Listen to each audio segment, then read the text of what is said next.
I appreciate the invitation to come to speak to you all. Uh, I've lived in Jackson here about 8 years.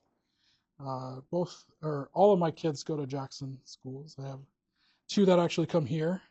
One's a senior and one's a freshman. Uh, my daughter, that's a senior, is Michaela Shipley, and then my daughter, that's a freshman, is Brooklyn. So I'm glad to be here. But I've been a dentist for about 13 years now, and it's the first time I've owned my practice.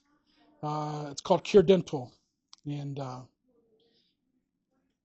owned it for about 4 years. We've been open 4 years, but we're located in Cape. So uh, I know that I was asked to talk about some dentistry, and I'm going to talk a little bit about it. But really, I want to talk to you about something that is meaningful to me and my journey and my story of going into medicine and becoming a dentist. I actually wanted to be an orthopedic surgeon when I was in high school. My senior year, I did an internship with an orthopedic surgeon and did a project that included my love of baseball and orthopedics. And so I remember being in your shoes, thinking about what I was going to do in medicine. I ultimately decided on dentistry, and I'll kind of share why that is. But to kind of give you an idea, I wanted to show you a couple of videos. The first video is kind of who we are and what we do, and then the next video after that it's actually an interview from one of our patients, and it's kind of encapsulates why we do what we do. And that's what I want to talk about, is how I got to the point of understanding my why and my passion to do this, because medicine, dentistry is not easy. It's hard. Things are really, really difficult in those fields. Not only the journey to get to those things, but also while you're doing it. And to understand who you are and why you're passionate about doing it is really, really important for you. So, is there no sound? Oh. The sound is better, but we got it. Just adds a little, oomph to it. There's no words in there, but so. Oh, there we go. So this is our office, this is our patients, and my staff. So.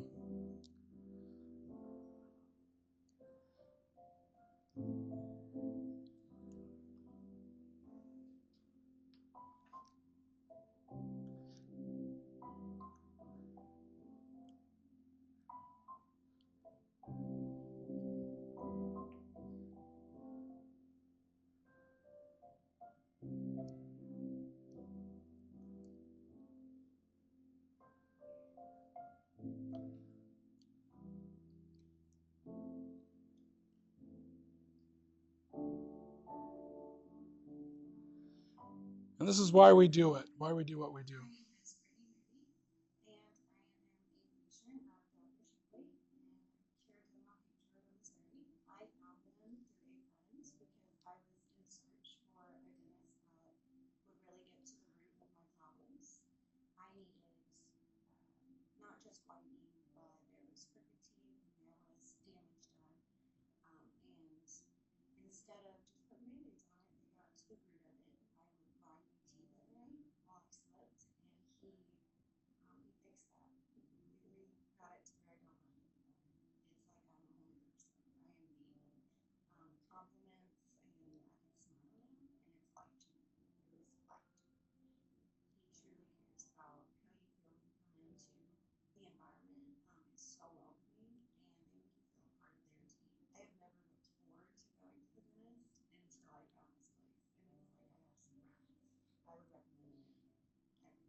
All right, so I think for me, the most important thing about my career and about medicine and dentistry is finding why you do it, right? A lot of people I know, and I heard this growing up too, when you're passionate about something or you love something, and you never work a day in your life, and work is hard. No matter if you love it, work is tough and it's hard, but what keeps you going is why you do things.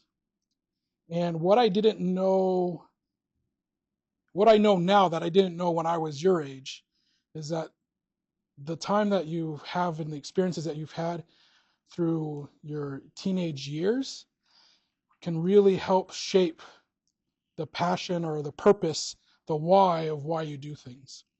When I decided to open up my own practice 4 years ago, I had to ask myself, why am I doing this? Why am I becoming another dental office in the community? Why am I going to spend hundreds of thousands of dollars to do this? Why was I going to go through the stress of all that? And so, as I did that little discovery of why I wanted to be a dentist and why I was going to do this, I reflected back on the moments that I had in my childhood, of what fulfilled me, of what brought me joy, of those things, and it all was in the time of your life right now. One instance that I remember is when I was in 7th grade. I would always help a neighbor. He was disabled. And I would always help a neighbor. He's in a wheelchair, and I'd go over and do things. And at the end of the summer, his niece came to live with him. And his niece was in my grade. So she was going to start a brand new year, 7th grade. Remember middle school? I mean, middle school's awkward as it is, but then go to a new one. And within that first month, I found out that she had a birthday. And I don't know how your middle school was, but in my middle school experience, all the girls would go around with balloons and flowers and stuff like that their friends would give them during birthday. And I thought, man, this girl has really no friends. She's new to this school. I want to do that. So I asked my mom, I said, hey, can I borrow some balloons? And of course, my dad is like, you like her? You girlfriend? And I'm like, Dad, no. I just thought that it would be painful for her to not have that experience. And so I did it. And that came back to mind because all throughout my life, I've noticed instances, not only what I've remembered, but when I've talked to people close to me, like my parents, they would always bring up instances like that I would always naturally be doing that. And when I came to look at all those experiences, I decided, well, how am I going to phrase this for me, right? Let me see if this works. Yeah. So when you think about it, the why is the compelling higher purpose that inspires us and acts as a source of all we do. And this has been my guiding light throughout my life once I figured it out. It's helped me to say no to things that were maybe cool or good to do, but it didn't align with my purpose. And as I've aligned myself with my purpose and making decisions, it's helped me throughout my life to stay balanced and to stay motivated to do the things that fulfill me and that I feel are my purpose here on earth, right? And so my purpose is healing smiles beautifully so that the lives of others is filled with light and joy. And so how do you measure that as a dentist, right? As a business owner, you could look at the numbers and the profits and things like that. Money is great, and money can make you happy, but it's not long lasting. And so this is how I measure it. And I want you to see, as you look at these pictures, if you notice anything as we go through this. This is my assistant, Jess. On the right is before we did some work, and then on the left is where we did some work. Very subtle on her. She had great teeth as it was, but there were some things that she wanted changed. This is the girl that was in the video. So you see her teeth on your left, right? And then here. This is another patient. Worn down teeth just because of some erosion that happened with some acid, like lemons and GERD, things like that.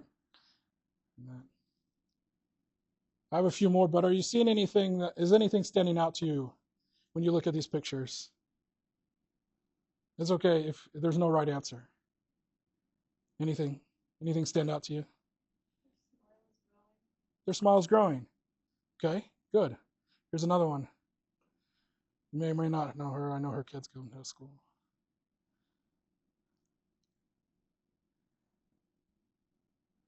Here's another one. He had small teeth, gaps in his teeth. This one, she had missing teeth, a lot of decay. He had some teeth knocked out, We restored them.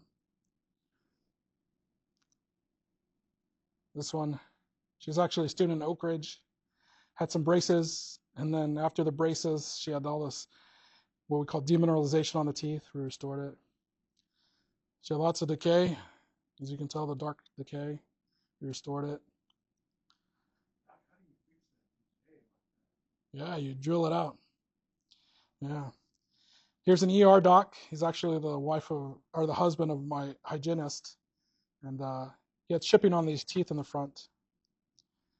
And then here. Likewise, she just grew up with nothing that she did. Her teeth just didn't develop right, and so she had all these brown spots, and then we restored them. So it's hard to see and it's hard to know, but when you start to get to understand these people's stories, when I look at these pictures, and we have these pictures up because it reminds me of my purpose, so that I never deviate from it. When I look at these, especially like this, when you see somebody that suffers from depression and mental illness, and it doesn't help that they can't smile or ever smile because they're not happy with their teeth, to then see this. I look at this, and the first thing I notice is not the teeth, it's the eyes. You see the difference in the eyes, and there's more light, and there's more joy in the eyes, just by changing a smile. It's incredible. The eyes just pop with more light because of that. And so that's what my purpose is. That's what I do. We can get in the nuts and bolts of it, but I heal smiles beautifully. Right? Simon Sinek said, people don't buy what you do, they buy why you do it. And what you do simply proves what you believe. There's a lot of things that we can say that we believe, right? Like with my kids all the time, right? They say something's important to them. And then I say, well, let me see your phone. Oh, you were spending time on your phone doing this. So what you said was important really isn't important because you're spending time on your phone, right? Your phone was important. And so we can all say at times, yes, we believe in this, but it's really, you show what you believe by what you do. And that's at the core of who you are. And so discovering that for yourself will be huge, monumental for you as you start making these life decisions of where to go to school, what you want to study, what career you want to do, what opportunities arise. When you understand why you exist, what fulfills you, it gives you that clear avenue of saying, yes, this opportunity aligns with what I want. This school aligns with my values. Right? And that's what we found. I opened up the practice 4 years ago with not a single patient. 0. And people come because they understand our story and they know our purpose. And they feel it when they get there. And they believe in what we believe. And when I say healing smiles beautifully, I'm not talking about teeth. Because we all come into the dentist with just a short amount of time, 30 minutes, an hour, but you come with a lot of baggage of life. Life happens. And so what we do is we try to find ways to heal their smile by not using dentistry. We've had several patients that come in after a cancer diagnosis, and we just sit there and we listen. We don't do anything. It doesn't make us any money, but that's not our purpose. Our purpose is to heal their smile beautifully, and we do that. And so people can feel that, and they are attracted to that. And likewise, people in your career are going to be attracted to you as you live your purpose. And you align yourself with others that live your values. So what you have to really, once you kind of understand who you are and what your purpose is and why you exist, then you have to really ask yourself, what do I really believe? Right? Because at the core, at your heart, lies those values, those beliefs. And so this is what I believe. We believe that everyone has the right to the right dental care always. We also believe that dentistry is an experience to serve, heal, lead, and enrich the lives of others. And so if you ever go on our social media, you're going to see everything that we do aligns with this. It's on purpose, because I'm not here to do any gimmicks. I'm here to say, this is part of my life. This is part of who I am. It doesn't define who I am completely, but it's a part of me. And I want people to know that. I don't do any gimmicky things, because I really want people to believe in what I believe. And that's this. And so we are on a quest to deliver radical access to essential quality dental care so that a happy smile brings you a healthy and joyful life. All of this was written 5 years ago, and I still use it today, because this is what guides me not only in my career, but in my life and all that I do. I'm here, and I said yes to do this because of this. So some of our values, what's core to us, what we believe, is connect with compassion, because relationships matter. You know, I loved baseball growing up. I wanted to be just like any other small kid that wanted to be in the major leagues, but I wasn't good enough, and I learned that real quick. But then I really got down to it, and I said, well, why do I love baseball? Because I don't really follow baseball anymore. But when the World Series comes on, I sit there and I watch it, and I love it. And I ask myself, well, why? Why now? Why do you love it now? Well, it's because that was the thing that connected me to my maternal grandfather and to my dad. It's something that connected us. That's why I love it. Relentless hospitality. So it's doing all that can be done for others and more than expected, in thoughtful ways that let people know you are on their side. There are 2 people this week that are getting blankets from me. One because they're having surgery in January, and the other because they're having a baby. They're patients of ours. I sent them a blanket because that's relentless hospitality, to take care of them. I'm not going to see them for 6 months. I only see them twice a year. But it's all about taking care of people. So I sent them a blanket, say, hey, I hope you get better. Hope your baby enjoys this blanket. Because that's what hospitality is. Unconventional thinking. Only when you see or hear things in a different way can you see greater opportunities. And then excellence. Doing what needs to be done as well as it can possibly be done. So this is what kind of guides us, is what we believe and how we live it through our values. And in your life, as you develop those things, when you understand what your purpose is, what you believe, and what your values are, that'll guide you to whatever career you want, whatever job, whatever life decision you need to make. It makes things easier. It makes things easier to say no to. We have a hard time as humans saying no to things. I have a very easy time because I say, does it align with this? If it doesn't, it's not for me right now. And that's okay. When you have all those things, right, then you can ask yourself one final question. And it's the suspense. Timed out, sorry. It's looking for me. Let me get this here.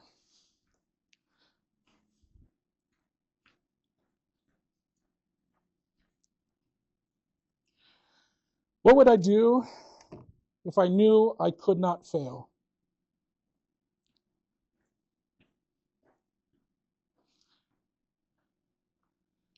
It takes a lot of courage to get through high school. It takes a lot of courage to go to college. It takes a lot of courage to go to medical school or dental school or go into medicine. It takes a lot of courage to open up a practice. It takes a lot of courage to treat people. But when you understand who you are, why you exist, what you believe in, the values that you hold in your heart, then it's easy to ask this question, what would I do if I knew I could not fail? And then go do it. That's what's happened in my life. I never thought I could open up a dental practice until I asked this question. I was a dentist for 10 years, 8 years, before I had the courage to say I want to do something on my own. It was hard, but when I knew all those answers, it made it really easy. And so my message to you is, as you have this time to develop and understand, yeah, there's going to be different avenues that you can go through, different colleges, different fields of medicine, and they're all great. They all have their thing that's good about them. Um, but asking yourself those things of understanding why you exist, what you believe in, the truth in your heart. When you understand those things, it makes those decisions easier, and you find joy and passion in the things that you do. And I'm appreciative to share that with you. Are there any questions that you have on dentistry? Because I know I didn't present any nuts and bolts of dentistry, but I'd be happy to answer any questions that you might have. Yeah. Why dentistry? Yeah. So I was, like I said, I was gonna be an orthopedic surgeon. That was my goal. And then honestly, my major my freshman year was biochemistry, and I said, no, that's not for me. And so I changed it to just chemistry. And then I actually, after my freshman year, I went on a 2-year mission trip for my church, and I had the opportunity to help. I was in Ecuador, and I helped translate for dentists that came down and used some of our buildings to do dentistry. And I knew I wanted to go into medicine because I wanted to help people. I also wanted to make a good living, but I also wanted to have a good family life. And I learned in my internship with the orthopedic surgeon that there wasn't a great family life as far as time. And talking to these dentists, I could see them firsthand help people with their hands and help heal people. And then as I talked to them, understood what their family dynamic was, and then I got back and went studied that and went into that. So great question. And Where are you from? Kind of walk us through your journey and how you ended up in Detroit. yeah, thank you. Yeah, so I grew up in San Antonio, Texas. Um, I went to, I graduated from there. I grew up my whole life there. I actually met my wife there. She's a couple years older than I am, so she graduated before me. We weren't ever dating in high school. That was never on her radar. It was always on mine. But I went out to college to Brigham Young University in Provo, Utah, and uh, and then graduated from there. And I actually went back to San Antonio to the dental school there. Graduated in 4 years. Thought we were gonna stay there. Both our families are there, still there. Took a job in public health in Lubbock, Texas, which is in West Texas. I thought it was great to learn real quick how to do dentistry, but I thought that there were some gaps in the way that healthcare was provided. And so I went on this endeavor. It took me to Oregon, to Portland, Oregon, to open up a dental clinic for a medical company called Zoom Care. They basically had these medical centers and strip shops, and they wanted to see if dentistry could work in it. So we did that. It didn't work. It failed. And so I had a friend that from dental school that lives in Columbia, Missouri, and he's an orthodontist out there. He said, "Come check out Missouri," and I said, "Okay." And I felt kind of defeated because something I built failed, and so I went back into public health, and I found a job here with Cross Trails, and I actually worked in Advance for about 4 years. So I traveled from Fruitland to Advance for 4 years. And my contract was coming up, and I knew that I didn't want to do that forever because I knew that there were still ways to deliver hospitality in the medicine world better, and I wanted my chance to do that. So then I started my own practice. We opened October 20th, right in the pandemic. So yeah, so that's my story of how I ended up here, and yeah. So, What's your favorite thing about your job? yeah.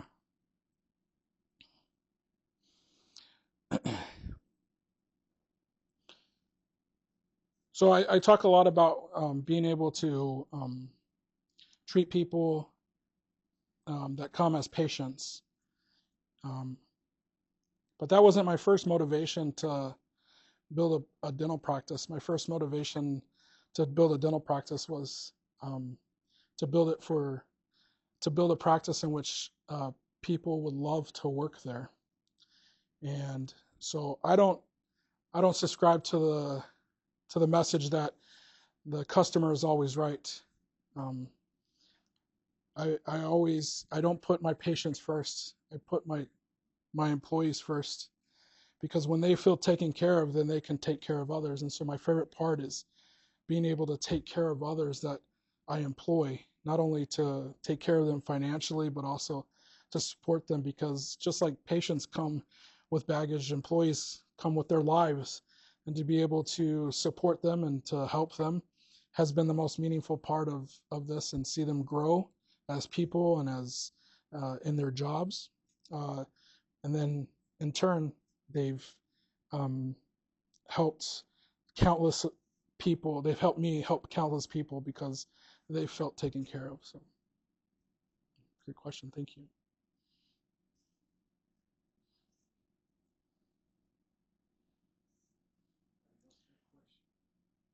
About the smiles. About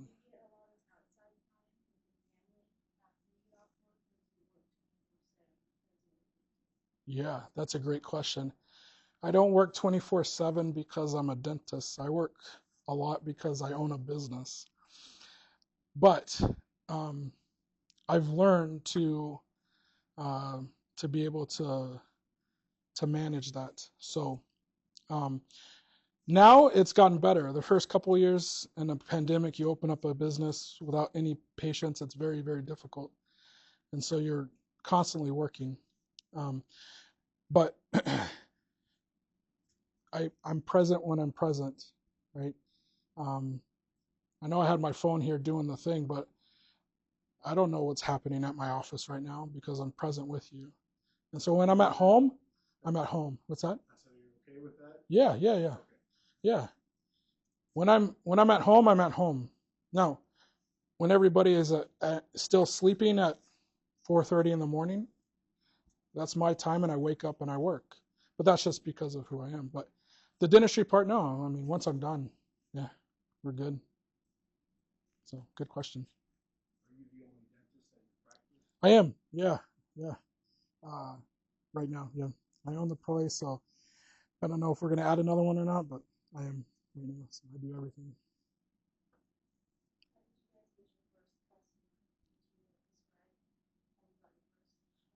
Yeah, I can. Yeah, her name is Sarah. And Sarah would see our sign because we're in between neighborhood Walmart and Aldi, and she'd always go to the Aldi, and this is why I wanted to share this too, because um, before we opened, we had our website up, and it explained all of this. And she saw our sign up, and she said, "Oh, that's interesting. That's new." And so then she went on our website and she said, "Wow, I see what." This is how she recounted it later. She said, "I looked at all the things that you put on there, and there was nothing really about dentistry. It was about what you stand for, and I like that, and I want to become a patient." And that's how we got our first one. So,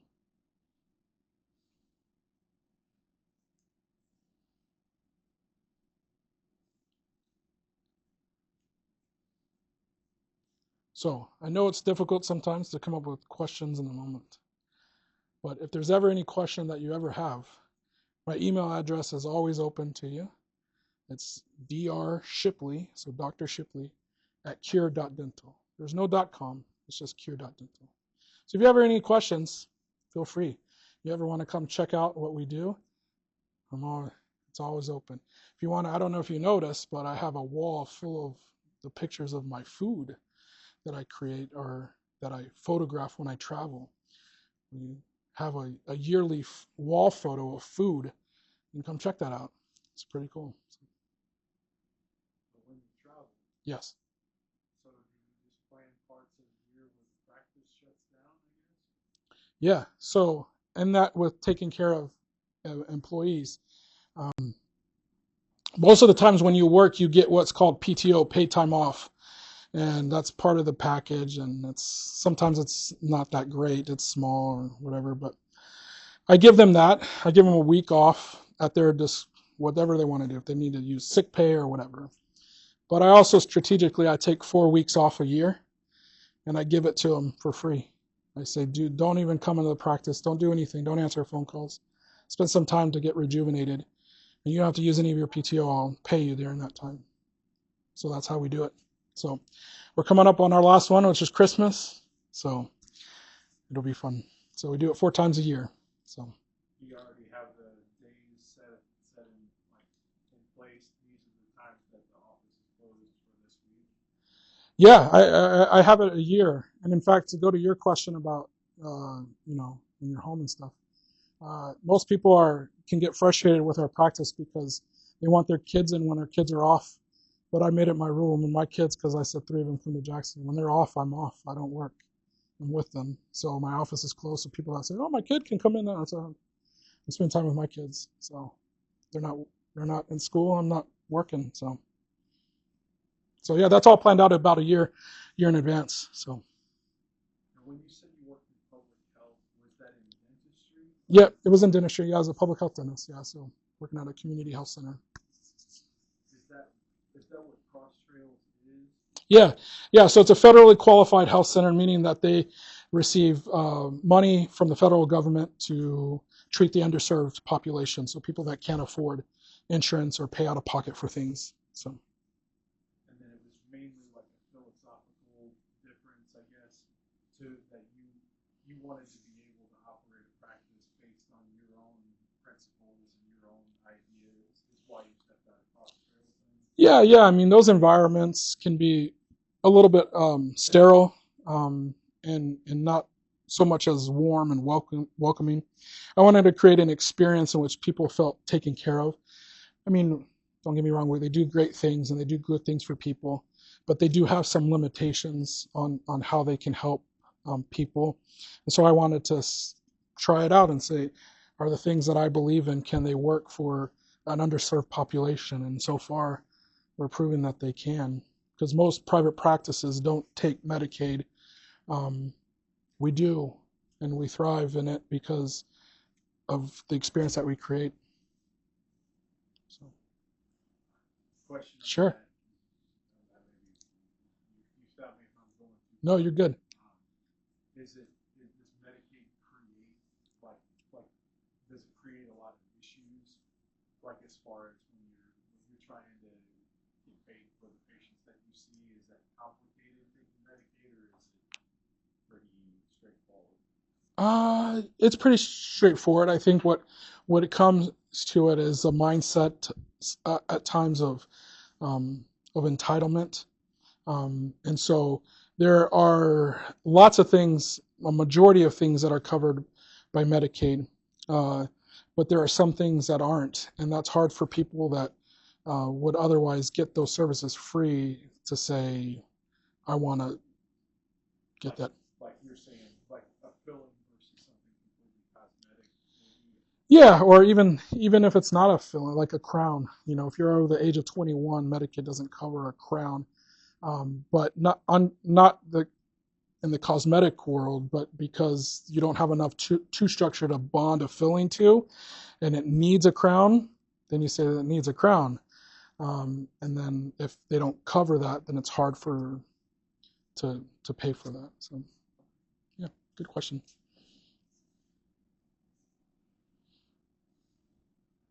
Anybody else? Well, again, if you have any questions, you can send an email. You can send us a message through our Instagram. I don't know where our TikTok is right now. The girls do that, and send us a message there, and they'll have fun, I guess. But yeah, we're on Facebook, but that's for the old people. So yeah. Thanks, Thank you guys. I appreciate you. Thank you so much.